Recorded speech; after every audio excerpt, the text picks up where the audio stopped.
हिंदी में यूपीएससी की तैयारी से संबंधित प्रोग्राम्स को देखने के लिए सब्सक्राइब करें study IQ IAS Hindi. Hello दोस्तों, स्वागत है आप सबका स्टडी IQ IAS हिंदी पे। मैं ललिता दहिया। दोस्तों, अमेरिका और चाइना के मध्य जो टैरिफ वार है वो मार्च और अप्रैल के बीच से ही जारी है और इस टैरिफ वार के संदर्भ में दोनों देशों के जो आर्थिक संबंध थे उन पे बड़े स्तर पे नकारात्मक प्रभाव देखने को मिले। दोनों देशों के मध्य आर्थिक तनाव हमें देखने को मिले। इन तनाव भरे संबंधों के मद्देनजर एक राहत भरी खबर आ रही है अमेरिका और चाइना के आर्थिक संबंधों के मद्देनजर, और वो खबर ये है कि दोनों देश एक व्यापार समझौते पर पहुंच गए हैं। हालांकि इसकी जो विस्तृत घोषणा है वो सोमवार शाम तक होगी। तो चलिए इस पूरे के पूरे मुद्दे पर नजर दौड़ाने का प्रयास करते हैं। सबसे पहले मैं आप लोगों को बता दूं कि व्हाइट हाउस ने रविवार को एक स्टेटमेंट दी जिसमें कहा है कि अमेरिका और चीन जिनेवा में 2 दिन तक चली व्यापार वार्ता के बाद व्यापार समझौते तक पहुंच गए हैं। ध्यान रखिएगा, जिनेवा में चाइना और अमेरिका के मध्य ये व्यापार वार्ता चल रही थी और ये व्यापार वार्ता काफी हद तक उत्पादक रही है व्हाइट हाउस के अकॉर्डिंग, और कहा है कि जो आगे की विस्तृत जानकारी है वो सोमवार को प्रदान की जाएगी दोनों देशों के द्वारा। ध्यान रखिएगा, यहाँ पे अमेरिकी जो वित्त मंत्री हैं स्कॉट बेसेंट, इन्होंने स्पष्ट तौर पे कहा कि मुझे ये बताते हुए खुशी हो रही है कि हमने अमेरिका और चाइना के मध्य महत्वपूर्ण व्यापार वार्ता में पर्याप्त प्रगति की है।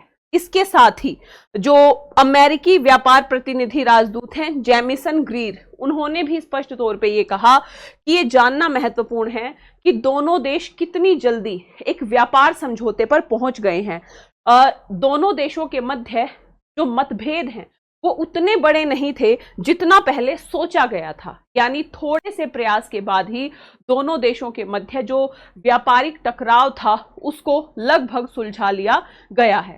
ध्यान रखिएगा, यहाँ पे जेमिसन ग्रीर ने ये कहा कि संयुक्त राज्य अमेरिका में 1.2 ट्रिलियन डॉलर का व्यापारिक घाटा है, जिसके मद्देनजर अमेरिका के राष्ट्रपति ने राष्ट्रीय आपातकाल घोषित किया और बड़े स्तर पे चाइना के जो माल है, चाइना का जो आयात है, बेसिकली अमेरिका में जो निर्यात कर रहा है चाइना, उस पे बड़े स्तर पे टैरिफ लगाए थे। और हमें विश्वास है कि हमारे चीनी भागीदारों के साथ जो ये समझौता हुआ है जिनेवा में, वह हमें उस राष्ट्रीय आपातकाल को हल करने की दिशा में काम करने में मदद करेगा। ध्यान रखिएगा, 145% तक टैरिफ लगाए थे न्यूनतम अमेरिका ने चाइना के उत्पादों पे, और इसके साथ ही चाइना ने प्रत्युत्तर में 120% तक टैरिफ लगा दिए थे अमेरिकी उत्पादों पे, जिसका खामियाजा बड़े स्तर पे भुगतना पड़ा था दोनों देशों की अर्थव्यवस्थाओं को। यहाँ पे सबसे पहले एक बात और समझने लायक है कि आखिर ये टैरिफ वृद्धि क्यों हुई थी। इस टैरिफ वृद्धि के पीछे एक सबसे बड़ा जो जिम्मेदार कारक माना जा रहा था वो था 2024 में चीन के साथ 295 बिलियन US डॉलर यानी 295 बिलियन अमेरिकी डॉलर का अमेरिकी व्यापार घाटा। ध्यान रखिएगा, ये व्यापार घाटा चाइना, ये जो टैरिफ बढ़ा उसके पीछे का एक बड़ा कारण माना जा रहा था। अमेरिका ऐसे घाटे को वैश्विक व्यापार में हानि का संकेत मानता है तथा चीन के अधिशेष को अनुचित और रणनीतिक रूप से जोखिम पूर्ण मानता है। इसलिए इसके मद्देनजर बड़े स्तर पे जो चाइना की वस्तुएं हैं उनके ऊपर 145% तक टैरिफ लगाया था।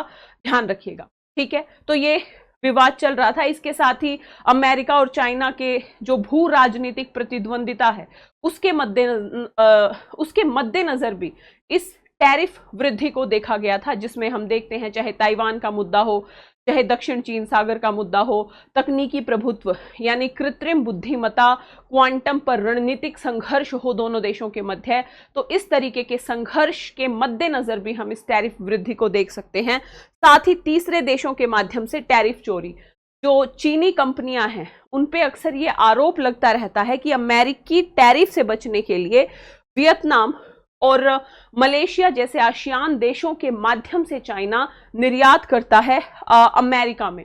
तो बेसिकली काफी सारे रीजंस थे जिस रीजंस के चलते ये टैरिफ वृद्धि बड़े स्तर पे देखी जा रही थी। लेकिन फिलहाल ये सकारात्मक संकेत मिल रहा है चाइना और अमेरिका दोनों की तरफ से कि व्यापार मुद्दों को, आर्थिक मुद्दों को लगभग सुलझा लिया गया है, जिसकी विस्तृत जानकारी हमें सोमवार शाम तक प्राप्त हो जाएगी। यहाँ पे भारत के संदर्भ में एक बात समझनी बहुत जरूरी है, ध्यान रखिएगा। जब चाइना और अमेरिका के मध्य ये आर्थिक तनाव उभरा तो इससे कहीं ना कहीं भारत को आर्थिक तौर पे बढ़त हासिल हुई थी अमेरिका के अंदर, क्योंकि अमेरिकी खरीदार चीनी वस्तुओं पर अमेरिका द्वारा 145% टैरिफ लगाए जाने के बाद भारतीय आपूर्तिकर्ताओं की ओर रुख कर रहे थे। तो भारतीय जो वस्तुएं हैं उनकी डिमांड चाइना की वस्तुओं की तुलना में अमेरिका में बड़े स्तर पे बढ़ रही थी।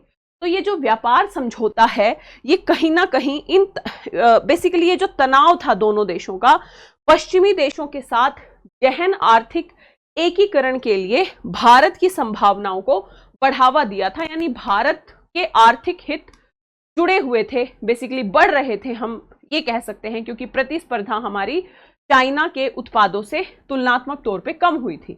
हालांकि अमेरिका और चीन के मध्य संबंधों में जो ये संभावित मधुरता है वो बीजिंग को अपनी अच्छी तरीके से स्थापित तकनीकी क्षमताओं के कारण खोई हुई जमीन हासिल करने में मदद कर सकती है। चाइना को फिर से एक प्लेटफॉर्म मिल सकता है अमेरिका में बड़े स्तर पे निर्यात करने के संदर्भ में, जिससे भारत के इस भू रणनीतिक अवसर को भुनाने की जो संभावनाएं हैं वो कम हो जाएंगी। ध्यान रखिएगा। तो यदि व्यापार समझौते की भारत के परिदृश्य से हम यदि अवलोकन करें तो हमें बहुत ज्यादा ये सुखद प्रतीत नहीं होता है, क्योंकि दोनों देशों की व्यापक प्रतिस्पर्धा से भारतीय जो उत्पादक थे उनको बड़े स्तर पे लाभ हो रहा था। यदि हम चाइना की बात करें, चाइना के संदर्भ में चाइना का जो वाणिज्य मंत्रालय है उसके आंकड़ों से पता चलता है कि अप्रैल में अमेरिका को चीन के निर्यात में 20% से अधिक की गिरावट आई, लेकिन आसियान और अन्य बाजारों में चाइना ने मजबूत प्रदर्शन किया है। कुल निर्यात में साल दर साल 8.1% की वृद्धि जारी है चाइना की, जो अमेरिकी टैरिफ से सीमित प्रभाव का संकेत देती है।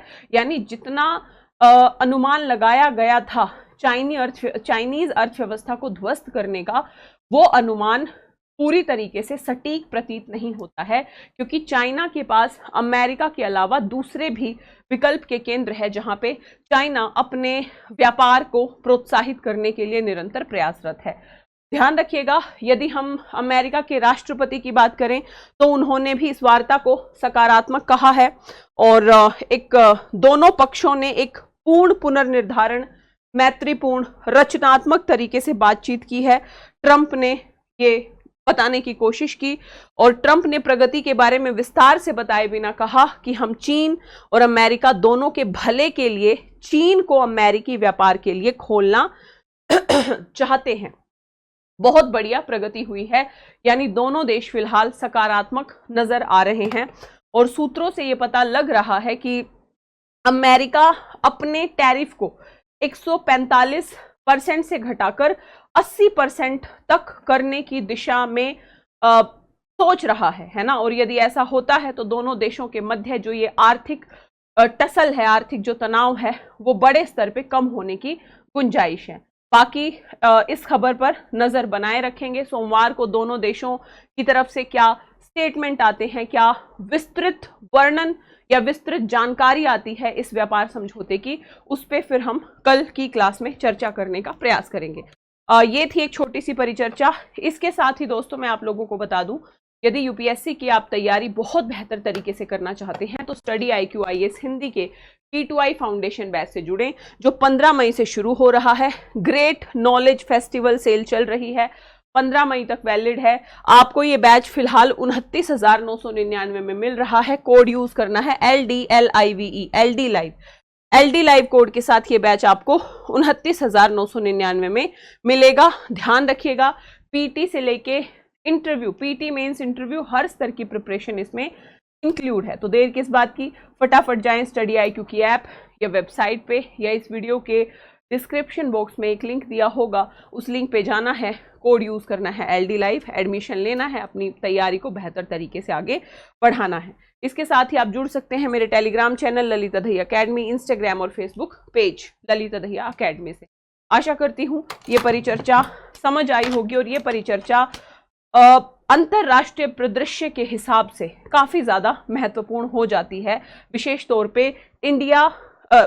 पे अमेरिका चाइना के मध्य टैरिफ वार के संदर्भ में और भारत के जो निहितार्थ हैं, भारत के जो आर्थिक निहितार्थ हैं उसके संदर्भ में ये चर्चा परीक्षा के पॉइंट ऑफ व्यू से काफी ज्यादा महत्वपूर्ण है। मिलेंगे इसी तरीके की अगली परिचर्चा में। Thank you so much.